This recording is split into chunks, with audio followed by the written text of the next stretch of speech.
July 23rd of this year, 2022, will be the 55th anniversary of the Detroit Race Riot. 43 people died during that chaotic week, and 1,189 were injured. Our guest, Howard University professor Clarence Lusane, was there. His mother and sister were shot. We talked with Professor Lusane about his memory of the 12th Street riot in a Q&A interview in 2011. We invited him back to talk more about that moment in his young life and much more. Clarence Lusane is a professor of political science who has traveled the world teaching and talking about comparative race relations, modern social movements, comparative politics of Africa, the Caribbean, and Europe. From time to time, he's also added a little jazz to his life, and we'll discuss that with him in a moment. Dr. Clarence Lusane, the last time we talked 11 years ago in a Q&A program, you said something interesting about your son, and that was his name. His name was Ellington, and I didn't get a chance to ask you why and more about that. Why did you name your son Ellington, and how old is he today? So it's great to talk to you again, Brian. I named my son Ellington for a couple of reasons. One, I met my wife at a jazz concert, and so just to sort of commemorate that. And then, he was born here in Washington, D.C., and one of the most illustrious sons of the city is Duke Ellington. And then I thought Ellington just had a kind of elegance to it that I wanted to kind of put on to my son so that he knows that, I always have seen him as a star in his own right. And so, he loves the name, and he's almost 13 now. And one of the things that I really liked about Duke Ellington beyond his jazz was his humanity and his outreach to the world. And as we know, jazz music, and particularly Duke Ellington, was global. And so I wanted to convey that. And then since you and I last talked, a lot of my work has been in the international area. And in fact, in 2014, we spent almost a year in Japan. And in fact, my son did his kindergarten at an all-jazz school in Kyoto. So that's, been the trajectory for him. And I think at the time, he was pretty young. But he also has been taking piano lessons. So he's been playing the piano for a few years now. Well, and part of your background online, they talk about you teaching some about jazz. And before I ask you that question, have you ever met Duke Ellington? I did not. I saw him in his last years. He came through Detroit one time. But, I never met him. And then I think he passed in the 74, 75, around that time. And I was still a college student. I hate to tell you this, but when I was 15 years old, I met him in Chicago. So I have that memory. I'm so jealous. Oh, my goodness. I was trying to make you jealous. Anyway. It worked. Go back. Before we ask about Japan, what are you doing now? Are you still attached to Howard University? I am. So when you and I talked back in 2011, I was at American University. And then a few years after that, I was asked to come back to Howard to be chair of the political science department. So it was a tough decision because I really liked American University, and I had friendships, and, it had been really important, in particular a lot of the international work I was doing. But I also had thought about coming back to Howard for many years. And so I took advantage of that opportunity and came back as chair. It was challenging because I moved essentially from being a professor to being an administrator.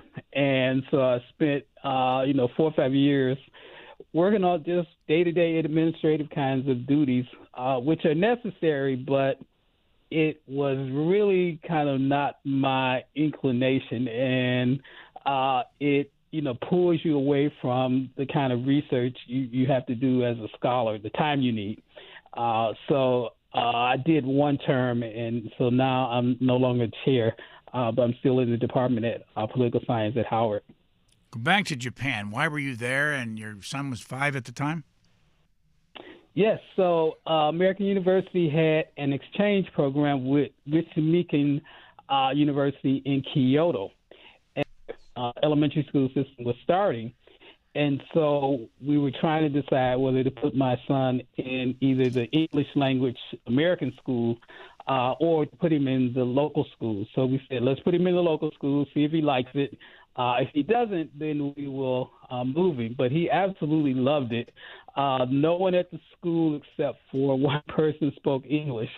So he was immersed in Japanese. So he picked it up pretty good.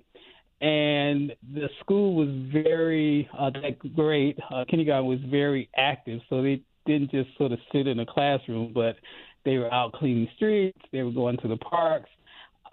He absolutely loved it. So I need to get him back there so that he can kind of see what he went through when he was that age. Let me ask you, because you write so much about race, I want to ask you the difference between teaching at a substantially white university, American, teaching at Howard, a significantly black university, and teaching and being in a Japanese society.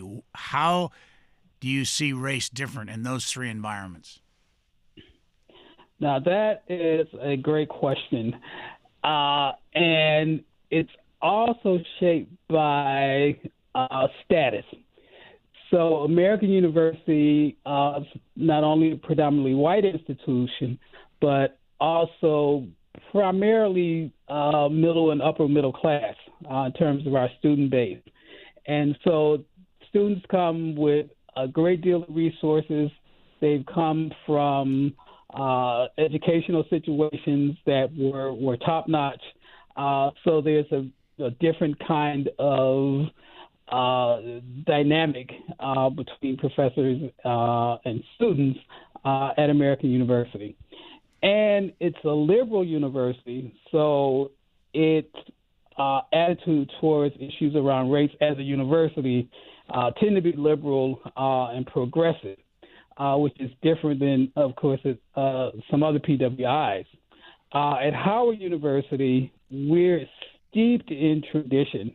The university started in 1867. It came out of the Reconstruction era and has always saw its mission as broader than just education, but that students would specifically change the world. And so that's an atmosphere that permeates the campus from the classroom to the lunchroom to meeting rooms. And so I have just found that to be just kind of remarkable. So even though there are a lot of challenges for our students, we have many, many, many students who are first generation. That was rare at American University. But at Howard, it's not perhaps the norm, but it certainly is extremely high. For a lot of our students, first time they've ever left home is when they come to college at Howard University. And so, those can be really challenging. But the students see themselves in a collective sense, and they see themselves as all kind of on a mission, and that creates a kind of collectivity and support among the students that I think is just kind of remarkable. Now, when I was in Japan, I actually had a mix of students because I was teaching international relations. And so I not only had Japanese students, but students from other countries who were in Japan studying. So I had students from Africa, from parts of Europe, from Latin America. So it may not be completely representative of Japanese college students, but it was great.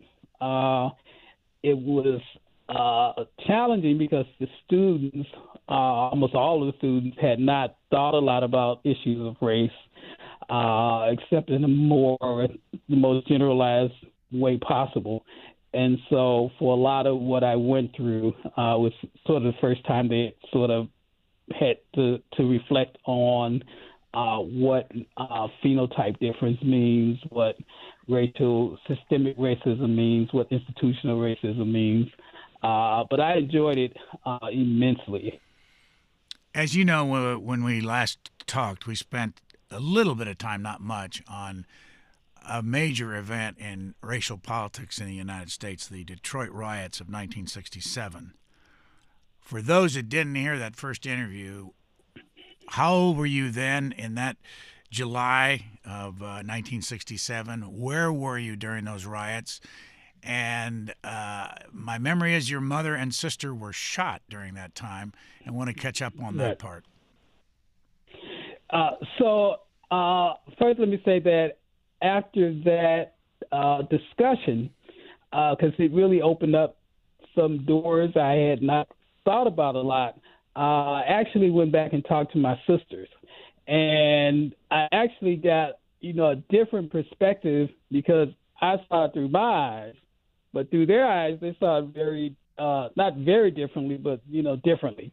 And for people who didn't hear the previous interview, I was about 13 at the time. And my family and I had been in Canada fishing on the day that the riot started. And when we came home, everything was in an uproar. And there was a main intersection about a block or two from my house. And so at one point in the evening, when it had to be 85 degrees, it was terribly hot. My mother and my sister and I and some neighbors walked down to that intersection just to sort of see what was going on. And shortly after being there, someone drove up and fired on the crowd with shotguns. And pretty much everyone was hit except for me. So I ran home to get my father. And then my father went and got my mother and my sister and a couple other people and took them to the hospital. My mother had been shot in the back, and she was in the hospital for a few weeks. And pretty much the rest of her life, she had back issues as a result of that. My sister had been shot in the leg, and so she was treated, but since her injuries were not that serious, she was sent home. Now, when I talked to you in 2011, I hadn't really talked to my older sister, the one who had been shot, about it, or my younger sister. And my younger sister did not go with us, and she told me that my father had specifically had thought it was too dangerous. And so that kind of saved her from being down there. And then she told me, which I had completely forgotten, that when I came home and my father went to get my mother and sister, he gave me a shotgun and told me to sit there and guard my sister. And I completely forgot about that. I'm not sure I blocked it out, but both of my sisters said, yeah, that's what happened. So it was, it was a traumatizing event, but a catalyzing one as well, because I think from that, and given the age that I was at the time, it was a good period for me to really begin to think about community service and making a contribution to try to create a world where we didn't have these kinds of situations. For those that don't remember that riot, 43 people died, 1,189 were injured. There were 7,200 arrests. There were 400 buildings destroyed. The 82nd and 101st Airborne were flown in by Lyndon Johnson, who was president at the time. George Romney was the governor of Michigan, and he brought the Michigan National Guard in. When you think back on that, do you know, or did your sister or mother ever know were they shot by a white person or a black person? We never knew. There was suspicion that it was someone white, but it was just chaos. And so no one ever kind of really knew for sure. No one died that we know of in that particular incident because we knew a couple of neighbors who had also been injured. But again, it was extremely traumatizing. I should tell the audience that I was there in the military, and Yep. I didn't say that the last time, but it's only fair that people know I was 25 years old and sent out there by the Pentagon without a uniform on to be in the chief of police office to be kind of a secretary to the big shots that came in to deal with it from the federal government. And that's one of the reasons that I wanted to hear more from you on that. Here's another side to it because of your interest in music. I'm going to play you, and we'll keep the mics open, but it's only about 48 seconds of a song by a white man named Gordon Lightfoot, who was a Canadian. This became a big hit back in right after the riots, along with 5 other big hits, and we'll talk about that in a moment. Let's listen to it. Black day in July, Motor City madness has touched the countryside. And the people rise in anger, and the streets begin to fill, and there's gunfire from the rooftops, and the blood begins to spill. Black day in July.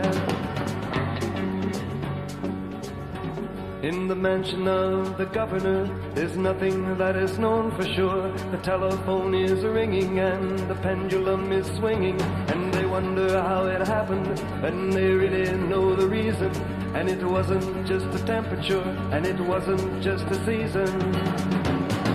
Black day in July.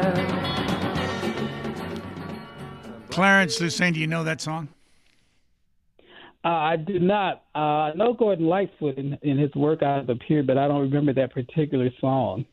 The others that came out of that, the other hits were The Motor City is Burning by John Lee Hooker, Panic in Detroit by David Bowie, Dancing in the Street by Martha and the Vandellas, and Ball of Confusion by the Temptations. Right. What are your memories of the impact of that event? Well, certainly those songs you mentioned, Dancing in the Street and Ball of Confusion, certainly became very popular. And one of the things we witnessed was that the Motown sound, which had essentially been the soundtrack of that period, but had focused on love songs and romantic songs, you begin to see a shift. Stevie Wonder, Marvin Gaye put out an album called What's Going On, which I believe last year was officially there's an official What's Going On Day in Michigan because the song had an album had such an iconic impact. But you begin to see artists reflect and discuss the times that were evolving. And so that, also had an impact on my age group and folks who were older. And so I think that created a generation of people in Detroit, but pretty much around the country, that saw the need for social change as a lifetime kind of aspiration. And so, people that I grew up with, even to this day, have a sense of social responsibility that I think very much was shaped by our experiences in that period. At the time, if I read it right, there were 30% of Detroit the population was African American. Today it's 78%. But the other figure I wanted to ask you about, and what do you think it means, that during the riots there were 1.6 million in population in Detroit. It was the 5th largest city in the United States. Today there are just over 600,000. That makes it the 24th largest city. What has happened there? I know it's your hometown. And did this riot change all that? I think I'm glad you're raising this because I think it's probably mysterious to many people around the country just what happened and why the city, lost, more than half of its population. There were a number of factors that came together in that period. One, there had already been a white flight trend, meaning that whites in Detroit were middle-class whites in particular were beginning to move out to Dearborn and Bloomfield Hills, some of the suburbs. And so the city was already changing. And then shortly after would get its first black mayor, Coleman Young.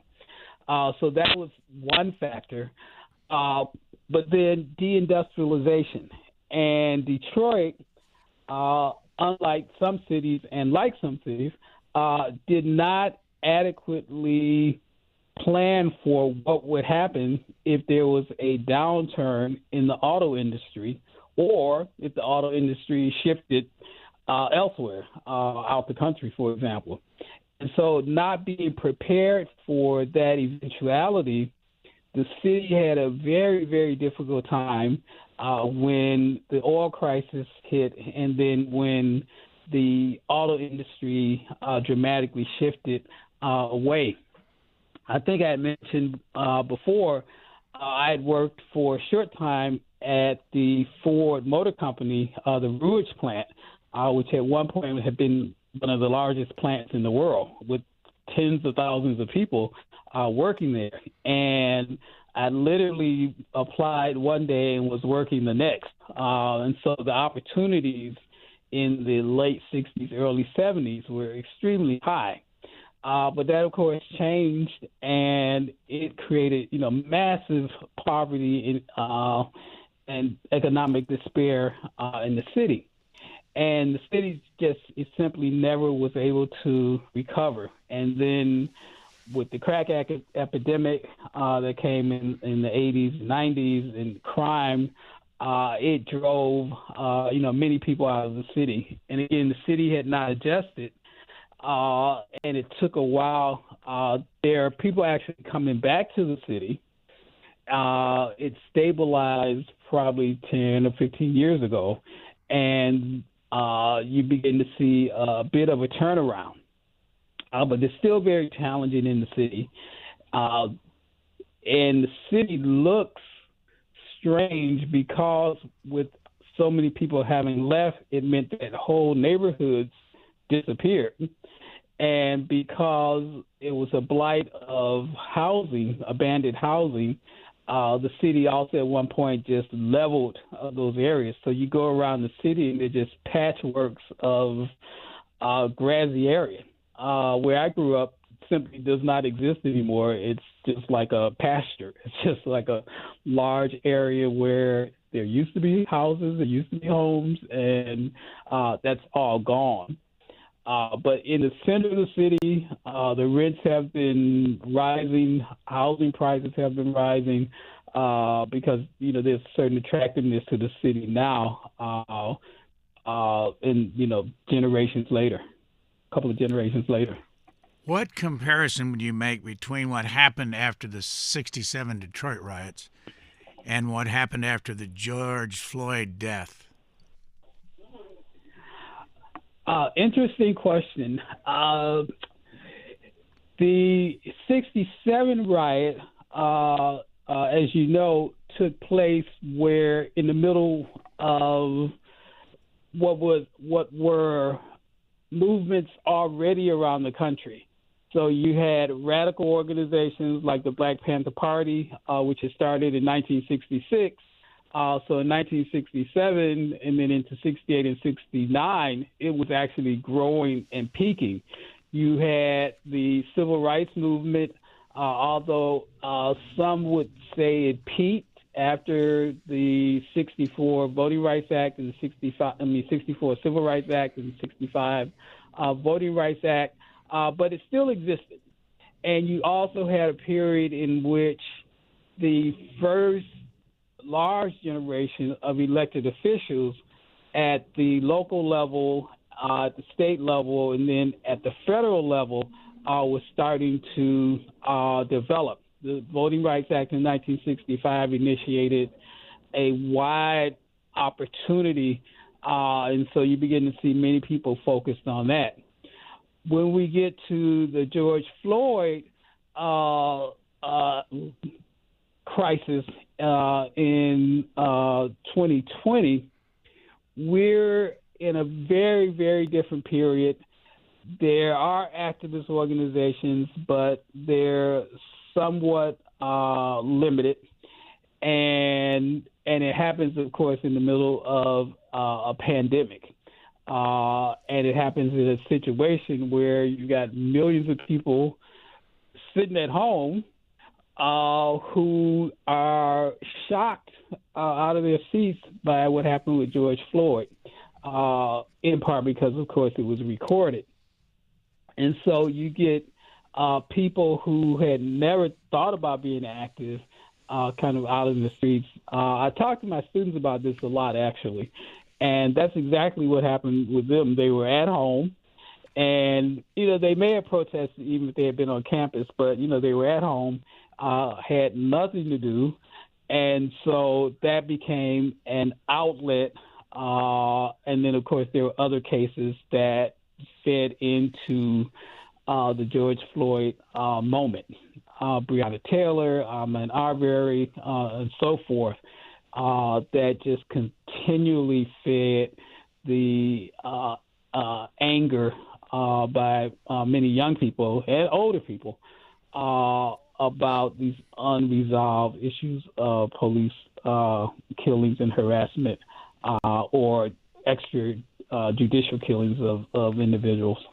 As you remember, we first talked about your book about the Black history of the White House, and that was back again in 2011. If I read it right, you have not written a book since then, but have one coming out soon.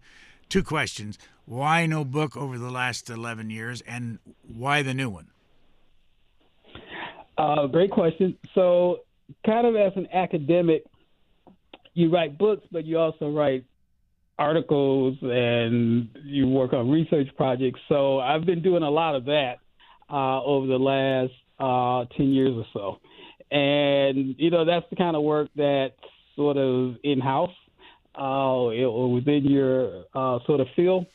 And as I mentioned before, being chair was a just significant amount of time and energy.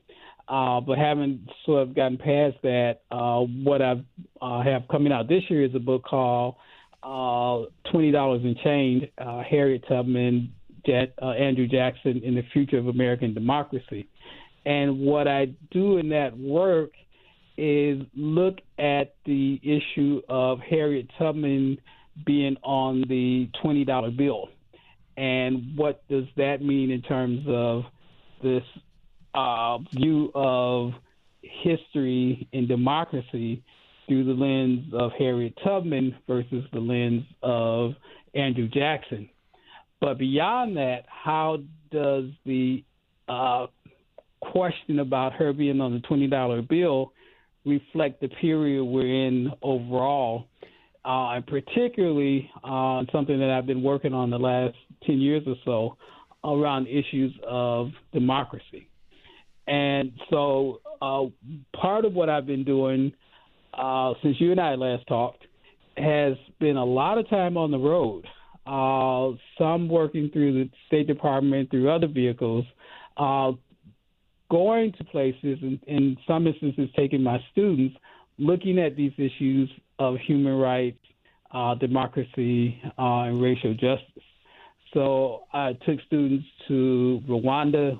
We went on the 20th anniversary of the genocide that happened there. I've been with students to Vietnam, to Cambodia, to Cuba, and to China. Part of the work I've been doing with the State Department has been with giving talks on these issues in Pakistan, in New Zealand, in Brazil, even in Ukraine, to, again, try to look at how democracy is shaping up in this period, and anti-democracy, the authoritarian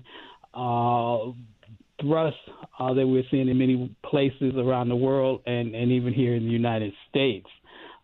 Certainly different from 2011 when Barack Obama was president, and even with the challenges that he faced and the rise of Black Lives Matter and other campaigns, there was some sense of hope and optimism.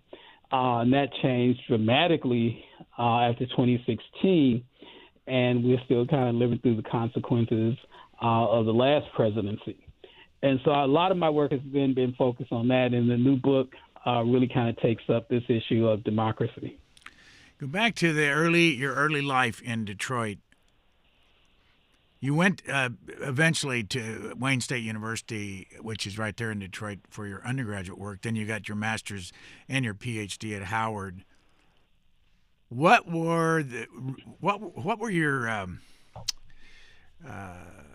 your ways of getting from your life in Detroit out and you're now a full professor at Howard University under all circumstances? You've been a big success.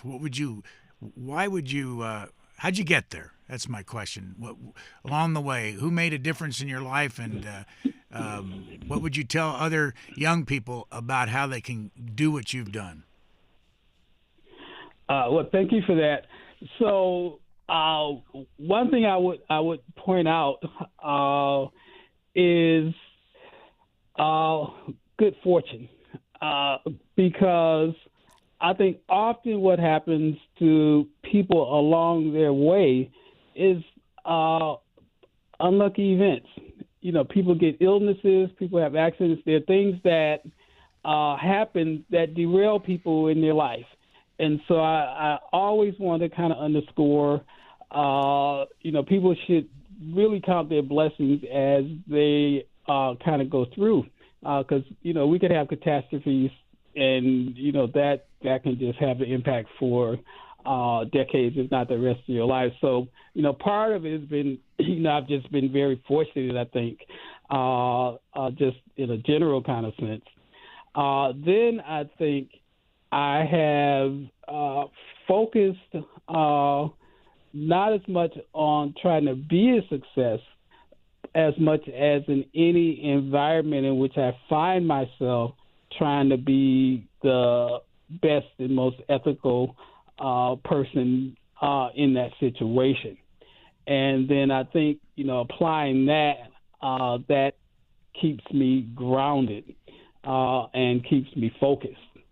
And then to me, it was also important in terms of family and having family support and having responsibility for family, and trying to keep on along those lines.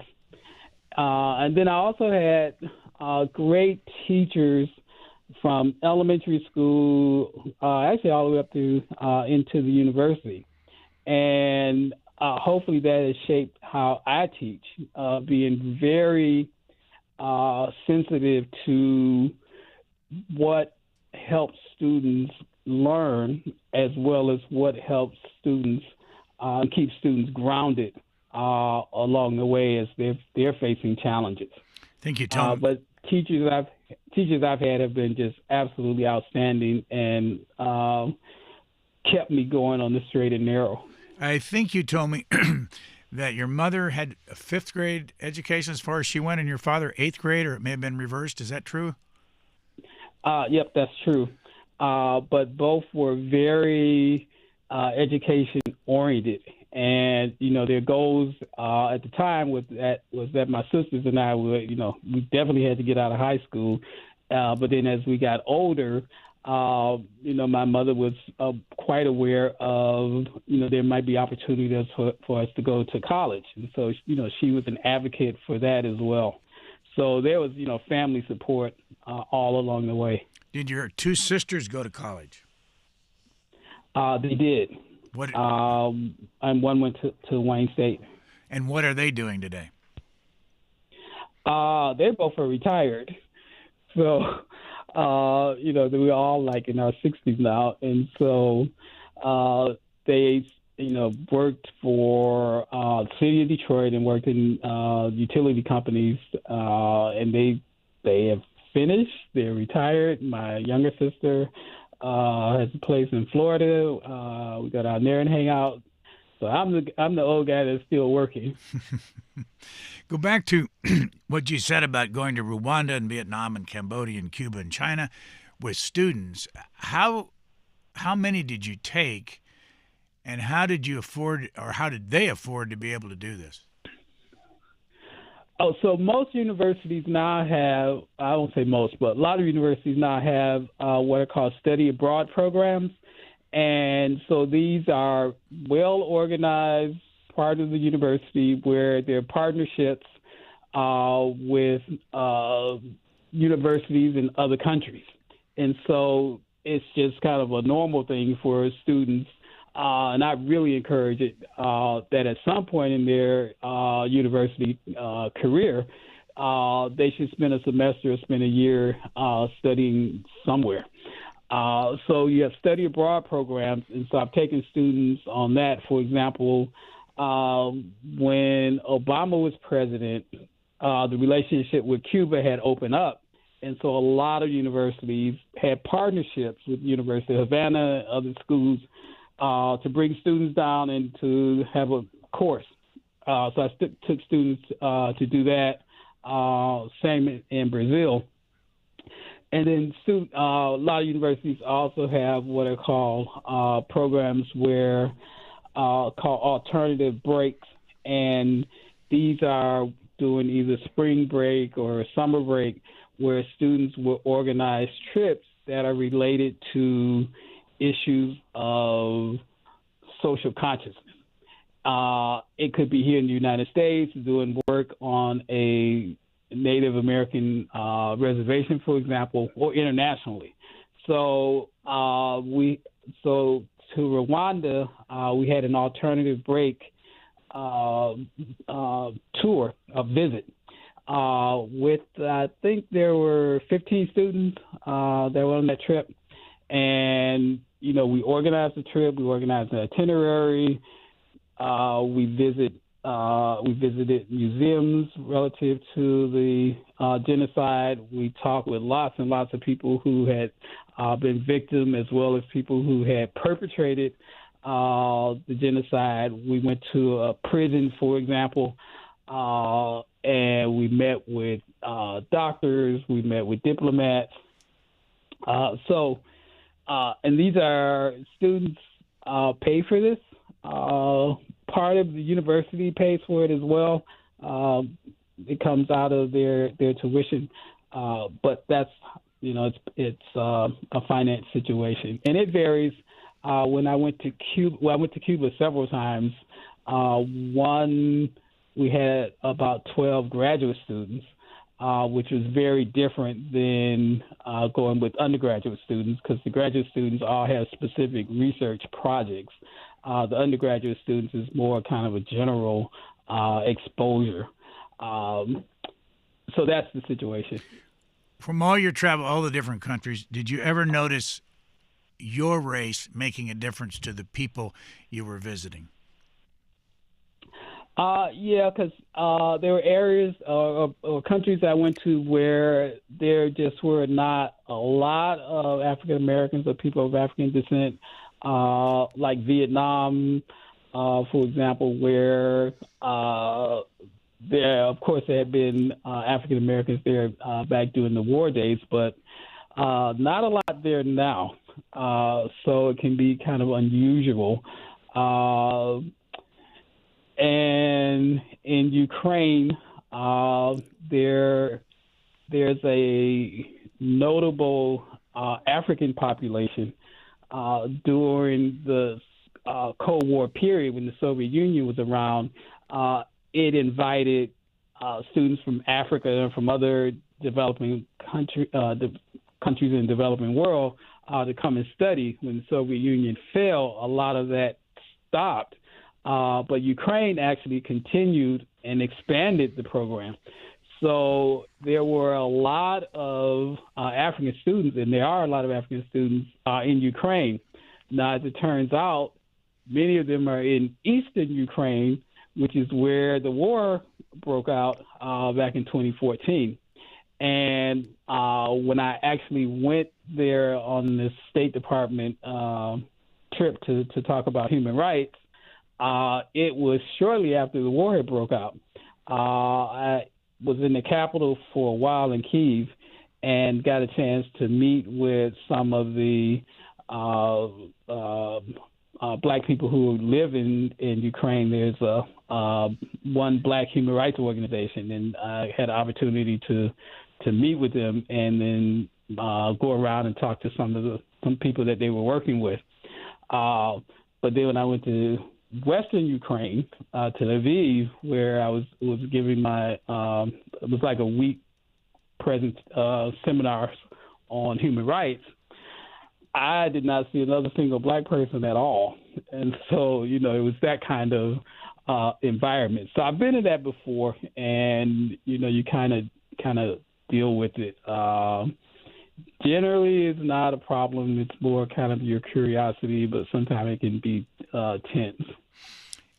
We have not spoken a lot about politics, but I want to read a paragraph that you wrote back in 2009 on a blog called Race Wire, the Color Lines blog, and it presents you with a very strong view of some of the politicians and gets you to react to where you are today. And you said in 2009, already this is during the Obama administration, already the Republicans are gearing up for the fight over climate change. They clearly believe that if the tactics of intimidation, misinformation, outright lies, agitation, and not a little bit of racism from Fox News and hysterically conservative radio host Rush Limbaugh work so well to derail health reform, why not employ them again? You wrote that actually before you and I talked last time, but where's your head on language like that about people that you might not agree with? Yeah, those were the good old days. So I think we're in a very, very challenging moment, and we're at a crossroads of whether or not democracy in the United States will continue to be fought for, and we will continue a process of democratizing, or if we're going to go in another direction. And I went back and read a speech from 1995 called Racism and Fascism, which talked about a lot of what was coming, that you would have a media that would turn very far to the right. You would have elected leaders that would blatantly gaslight and lie to people. You would have an atmosphere of trying to create silence. This is a really, really powerful speech, and it was given by Toni Morrison at Howard University in 1995. And she was very perceptive about what was coming down the road. And I think we're at that moment where the question of will a political cult around the former president be able to continue to ascend and impact and shape one major political party in this country, or will it begin to create a fissure in that party that will begin to respond to this very dangerous element?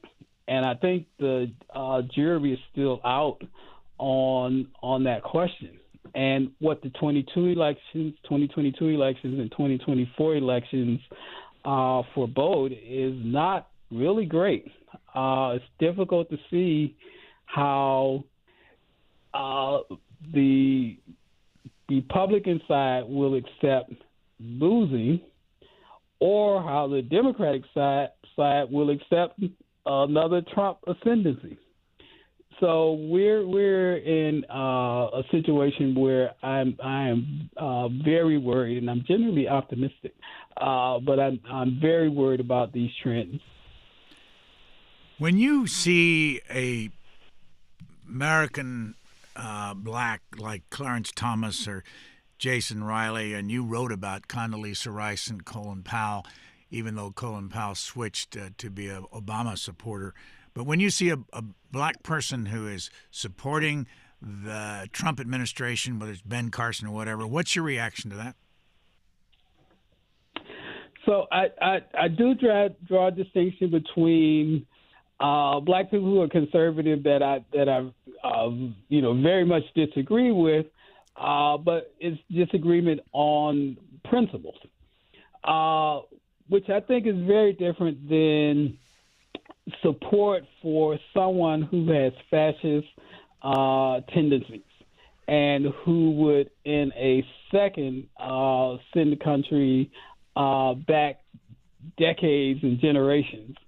And so I'm not tolerant of trying to understand why, not try to understand, but to not be critical of that as beyond just sort of political disagreement, but actually exceeding to, at the most dangerous elements in the country. So in that sense, Colin Powell, certainly I had disagreements with him, and I think he's a conservative, all the way.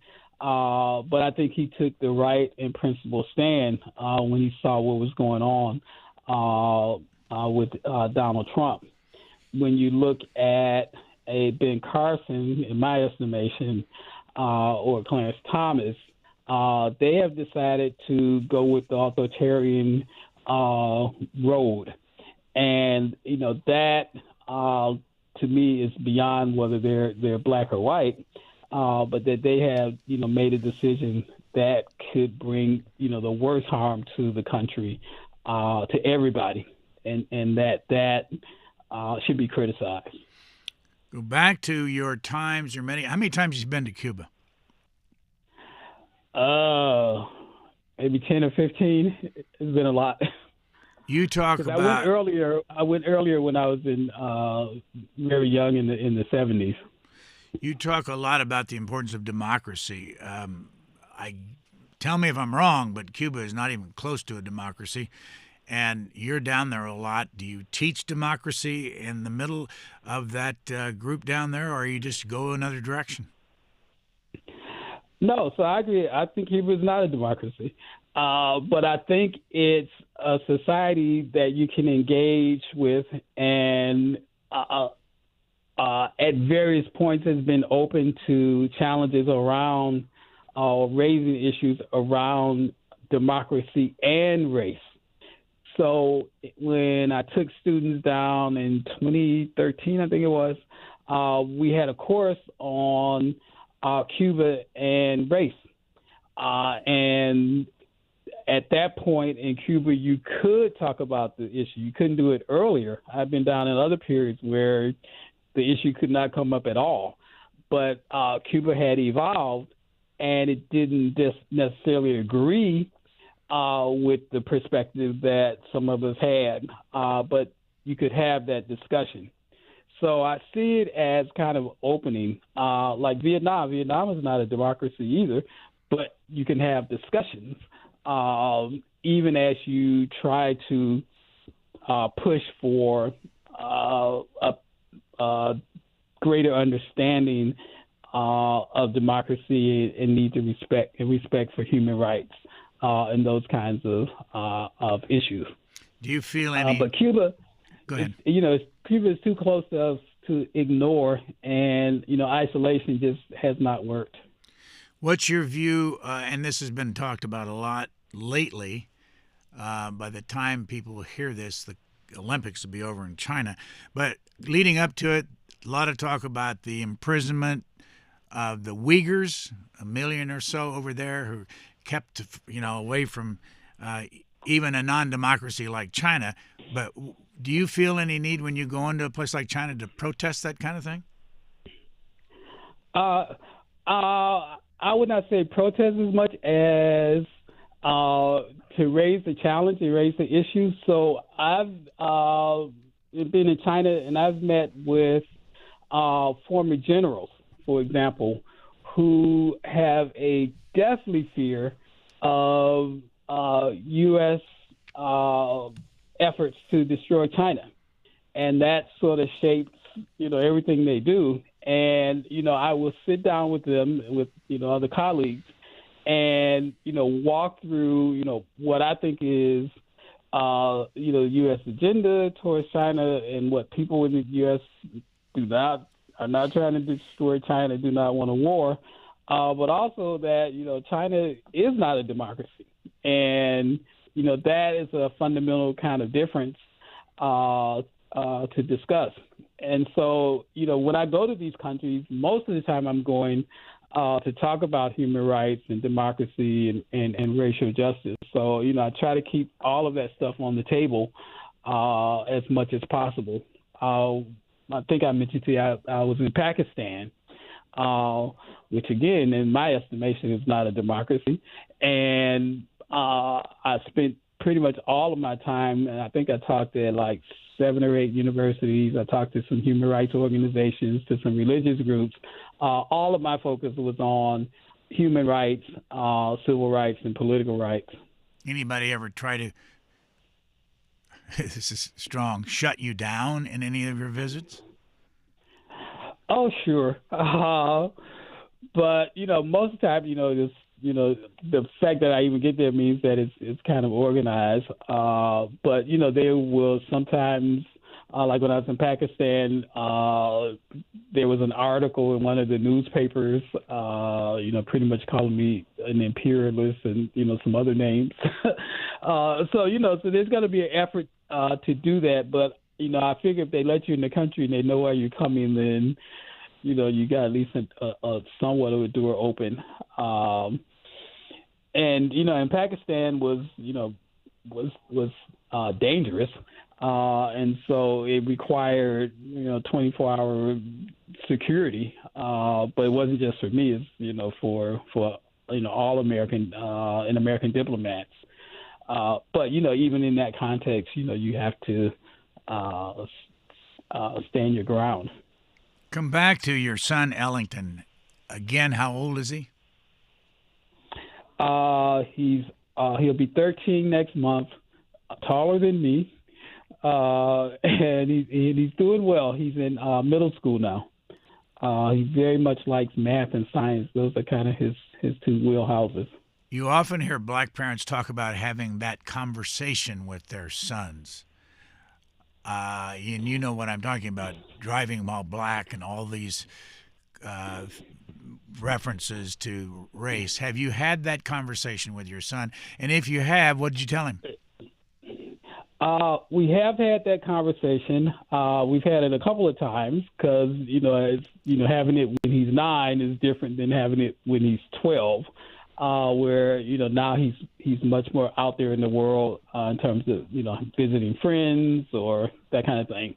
But the thing I also remind him to, because I don't want him traumatized and frightened, but to be to be assertive and intentional is about his grandmother. I don't know if I mentioned it to you before, but my grandmother had been on those Pettus Bridge marches in 1965 with Martin Luther King. And, before that and after that, she had been active in the civil rights movement in and around Birmingham, Alabama. And so, I remind him that, he's out of a tradition in our family of, people who speak up against racial justice. And so, while he has to be careful and understand that, particularly as he's gotten bigger, that, he may be in situations that are, racially problematic. In the broader context, he has a responsibility to, speak out against these kinds of issues. How often has he said to you, Dad, I was just, treated badly today because of my race? He has never said that. His elementary school was predominantly black, and it was a great school, and it was very is IBE School, International Baccalaureate. So the school focused not only on, in a broad sense, on issues around social justice, but also in the international context.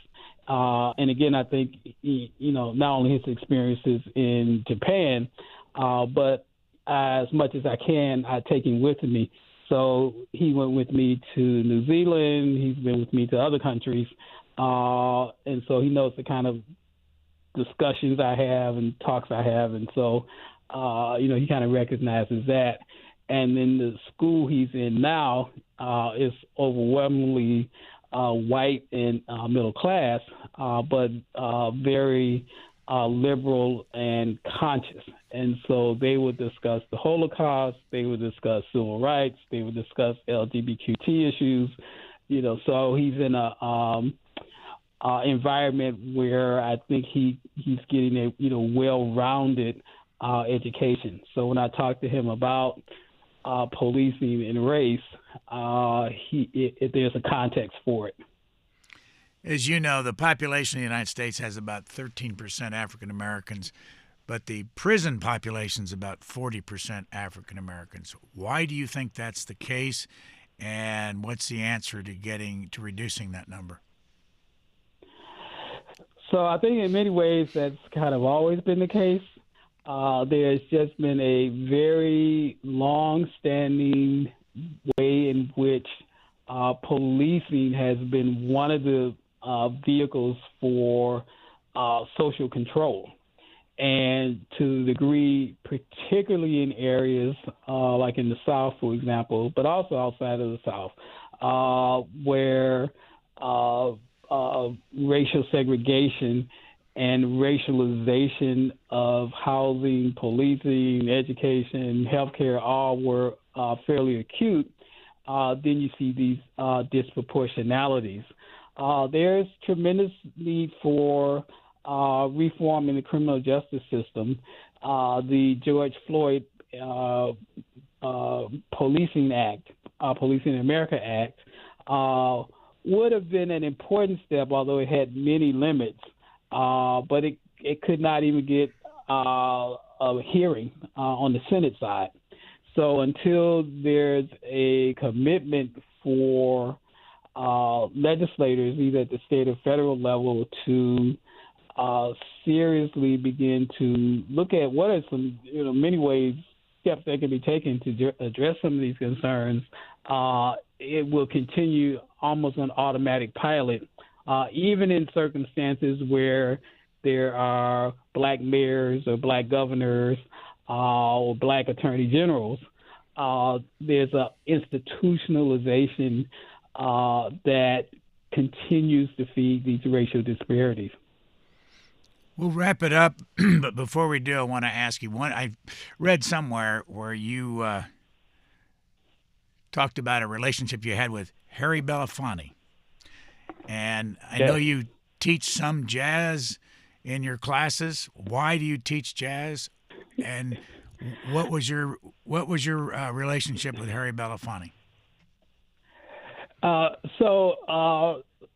Belafonte and I were both on the board of directors of the Institute for Policy Studies for many years. So I kind of knew him through that context. But then sort of broader, he and I, had much in common in terms of, what we saw as kind of an agenda for where the country kind of needed to go. And I haven't talked to him in a few years, but, he was just kind of a buddy of mine. And, I would go up to New York and have dinner with him and just kind of hang out. And then we traveled together a little bit. We were in Cuba together. We were in England together for the opening of the British Slave Museum in Liverpool. And then I had arranged some meetings for him in London to meet with some of the activists there, as well as some of the local political leaders in the UK. So and Belafonte is Belafonte. He just kind of shines. Whatever the environment is in, he knows what to do and what to say. And so I've just learned so much from him over the years. So that's just been just a really, really kind of great experience. And then with the jazz, it always has been both personally fulfilling for me. I grew up in a house where we played the music and I hung out with jazz musicians. But it also, to me, has been a way to talk about the world in ways that are, I think, accessible to people without seeming to be kind of overly political. But, jazz has been, on every space in the world that you can think of, and it has had a significance. And so when I teach about jazz globally, it's not just about the music, but it's about context, and it's about history, and it's about relations. Last question, your number one favorite jazz artist? My favorite one, jazz. Do you say musician? Jazz artist, yeah, or musician, yeah. I would say Wes Montgomery. Why? I love his music. I play guitar, and he, to me, was a bridge, because when I started listening to Wes Montgomery is when he was playing Beatles music, but he was jazzifying them. And so I just thought it just had such a remarkable resonance with me. And so, to this day, he's on my playlist pretty much every day. And the good news is he was born in Indiana. I will end it there. That's my home state. This is true. Clarence Lusane, professor at Howard University, thank you very much for joining us. Thank you so much, Brian. It's been great to reconnect. Thanks for listening. Please rate, review, and subscribe to this podcast wherever you get your podcasts. We would love to hear from you. You can email us at podcasts@c-span.org.